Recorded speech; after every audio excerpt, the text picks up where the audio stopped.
Welcome to Biz Wire. I'm Joseph Nordstrom in Beijing. A new report from the China Academy of Social Sciences said that so-called wealth management products offered by Chinese banks have grown to over $3.3 trillion, or more than 40% of GDP. This might not be a problem, but these assets lie outside the official financial system and are part of the largely unregulated shadow banking system. Authorities do point out the benefits these products provide, but a new pilot program set to launch this week aims to remind investors that although they may be offered by state-run banks, they are in no way guaranteed investments, unlike what many had assumed.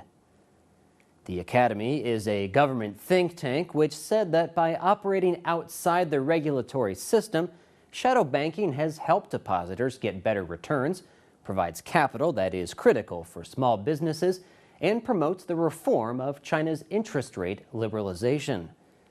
However, the problems created by these wealth management products include liquidity risks caused by maturity mismatches, as seen a few months back when short-term interest rates were forced to record levels. The report said supervision will focus on increasing disclosure of shadow banking products by providing a more transparent introduction to investors so they know where those funds will be invested and the potential risks involved. Many investors assume that their investments are virtually guaranteed and don't know what happens with their money once deposited.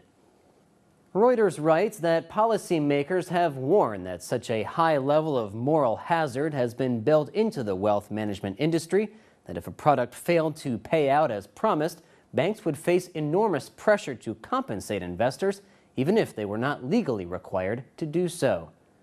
Wealth management products have soared in popularity in recent years as an alternative to investment in real estate, volatile stock markets, and state-set deposit rates.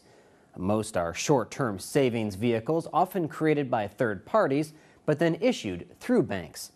Reuters reports that bankers say because many of the products were sold through state banks, investors assumed that meant they were backed by the government and so were 100% safe, even if the documents signed spelled out that principal and returns were not guaranteed.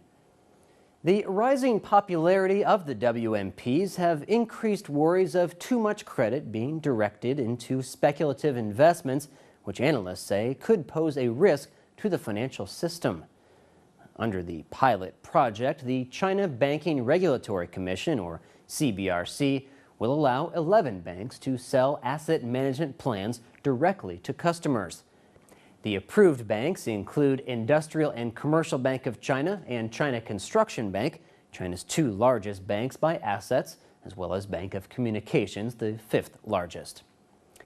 Reuters quoted a banker involved who said there is no firm legal basis for banks to do direct financing, so they have to start with a pilot program and then move gradually. You're watching Biz Wire on the Blue Ocean Network, China's first and only privately owned broadcast media. All of our stories can be seen on our website, BONTV/biz-wire.